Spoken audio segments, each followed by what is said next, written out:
As humans, we take our ability to balance for granted until one day something happens like a dizzy spell or worse yet, a fall. And then we start second guessing our ability to stay upright. And that continues for a little bit of time, and then we realize that we are able to balance again and we go back to everything being normal. And I can only imagine that the exact same scenarios happen with the dogs based on my observations over the last number of years. Our challenge with the dogs is that we don't know what's going on inside their body, under the fur, that might be challenging their actual ability to balance or get balanced. So what really is balance? There was an incredible article written in Runner's World a couple of years ago that I believe really embraces the entire concept of balance. Balance is the condition where the body's center of gravity is maintained within the body's base of support. The base of support involves points of contact with a supporting surface and the area within the base of contact. So for us as humans, that would be our feet and the area within the feet. And for the dogs, for the quadrupeds, it would be that same area within their 4 feet or their 3 feet if they're a tripod. That would be their base of support. When in balance, the directional forces are zero. Any force greater than zero will create a lateral or a rotary motion, pushing the body out of balance. So if you want to think about the very most simplistic example of that, imagine you're standing in a hurricane. So imagine yourself before you're standing in a hurricane. You're standing up straight like this, and the hurricane winds come in, like push you, and they literally push you off balance. So that is the best example I can give you of a lateral motion pushing you off balance. You might consider there to be 3 basic principles of balance. Principle 1, the closer that the line of the center of gravity falls to the center of the base of support, the higher the probability of maintaining balance. Principle number 2, the broader the base of support, the better the probability of maintaining balance.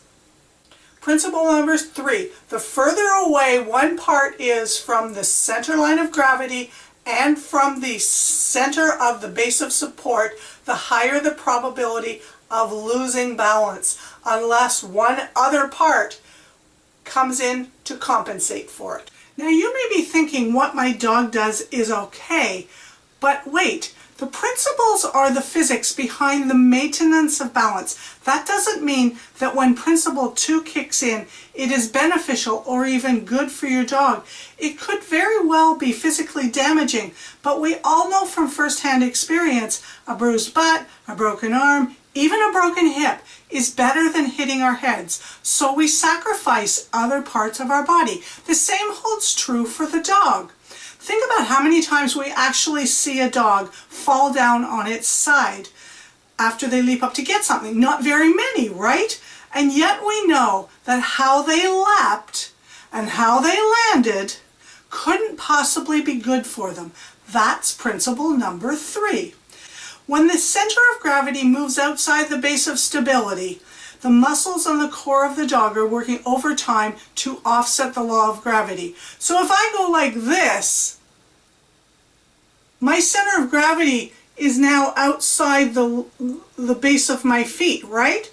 It's just on the edge of my outside. If I do a tree type thing, I'm like really out.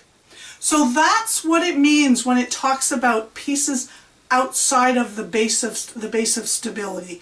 Our exercises and skills train the dog to understand how far they can go and to stretch the limits of those through training. The law of gravity is absolute. It's a law.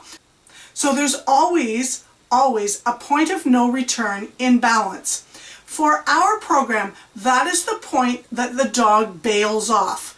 And in all our programs where the dog is on anything other than a stable, firm, bigger type surface, we never, ever tell the dog to stay. Ever. There are some programs where they do that, not us.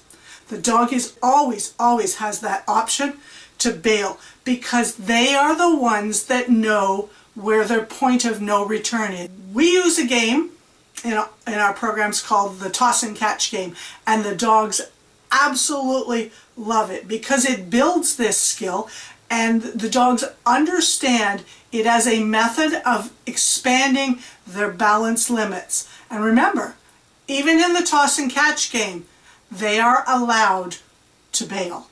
It's always their option to bail. So as I was writing this, I was thinking about my own dogs, my English Cockers and my Gordon Setters, and the law of gravity, but not in relation to conditioning, but in relation to walking on a leash, something that they all know how to do properly. And for many years, people have heard me refer to the dog's ability to use their four-wheel drive to dig in. But one of the features that they also use is the law of gravity and the broadening of their base of support.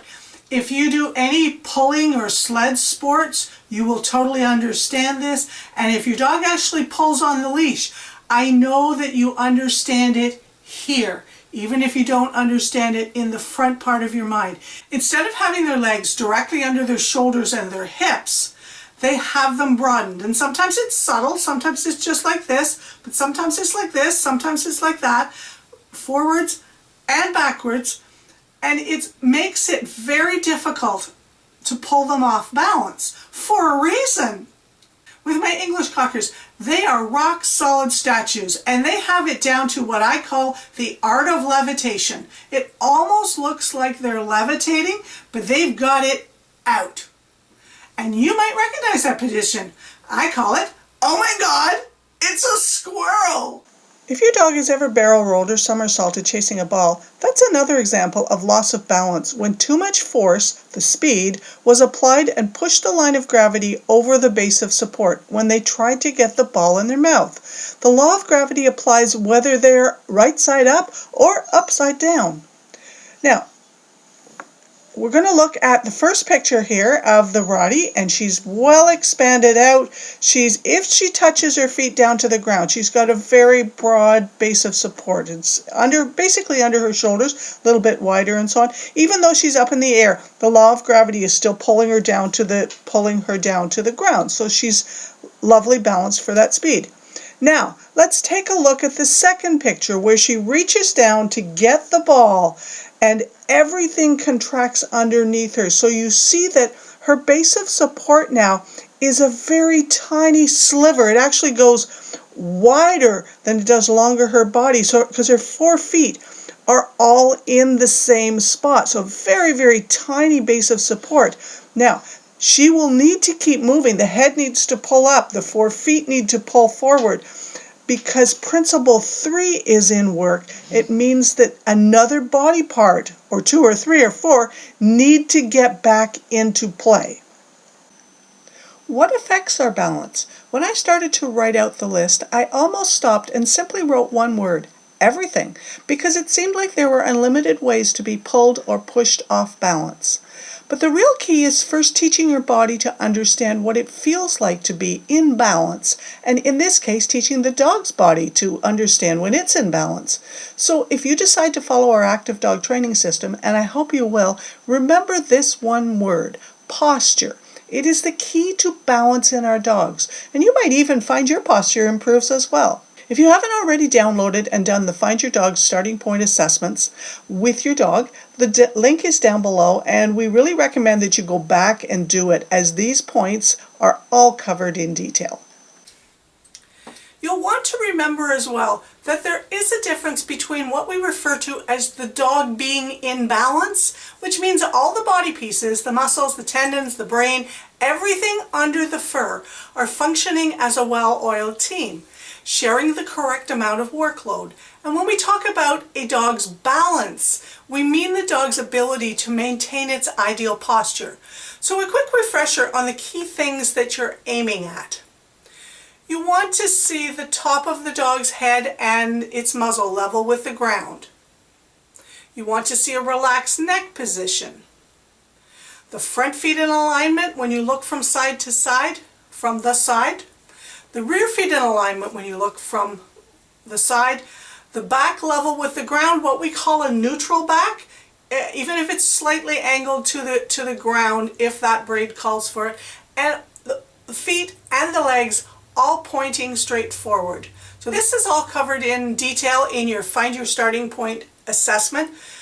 Let's take a closer look at what affects our balance. There are two general sources, the internal, those that come from inside the dog, and the external, those that are not connected to the dog. In each source, there are also two groups, the physical and the mind-generated ones. So looking at the internally sourced ones, we can see this. We've got the physical, we've got things like fitness, strength, flexibility, endurance, that all affect their balance, their age, their breed or their breed mix, any injuries that they either have now or have had prior, their eyesight, their diet, their posture, and any observed quirks to their body awareness. Now on the mind side, the things that affect their balance are their level of confidence. Are they a fearless dog or are they a not so brave dog? Are they easily motivated? So food motivated dogs can easily pull themselves off balance when their desire for food overweighs their self-preservation. Do they seem to learn things quickly? Are they a quick learner? And if that's a challenge, which for most dogs it is, we deal with that in our programs. We show you how to teach your dog to learn quicker and to be an avid learner. What is their level of experience? Do they easily adapt to new locations? Are they natural worriers? Now, let's look at the external sources. Again, there are two distinct groups, the things that we, the human, can control and those we can't. And there is a tiny bit of overlap when talking about what we can control. For example, we can control whether we take the dog to have an off-leash run in a hilly terrain area, but we can't control the things that the hilly terrain may throw at the dog. Like, let's say, a log that tips when they step on it, or they run into a pile of slippery leaves. That terrain just is. We can't control it. So let's look on to the external sources, and we'll see in what we can control. Equipment. Are they wearing a backpack, boots, braces, life jackets? All those things, they need to fit correctly and they need to be weighted correctly because they're distracting. You know when you put something on, it's distracting when it doesn't fit correctly. So those have an effect and we can control those. We can control the distance that they travel, how far they go, and to a certain degree we can control their speed if they're on a leash or a check cord. We can control their interactions with other dogs and maybe with some other mammals if your training has been, you've got those many layers of training in there, and the obstacles that they have access to. On the other side, the things that we cannot control is the speed of the dog. And every one of you, if you've ever thrown a ball for your dog or anything like that, you know that once that thing goes, you have no control over how fast or how slow they go to get it or come back. We have no control over the surface and the terrain. It's nature. We have no control over the weather. We can do our best, but there are times when it just changes. And finally, interactions with other things. We'd love to believe we can, but we can't 100% of the time. So when you approach your next training session, particularly if it involves balance equipment, be aware of how your dog is approaching any challenge to his balance and how he adapts or how he doesn't. This understanding is going to allow you to see your dog with different eyes. You'll start seeing those times when he widens his feet, like he's bracing, expanding his base of support. So remember, principle number 2. And be able to adjust what you are doing to help him build his strength, his understanding, and better balance on a narrower base. You'll start seeing your dog learn where the sweet spot is. I love that term, the sweet spot. It's the one where everything kind of comes together and it brings the center of gravity closer to the center of base of support. You'll see in many of our videos we talk about the sweet spot. It's a very unique spot for each dog on each piece of balance equipment.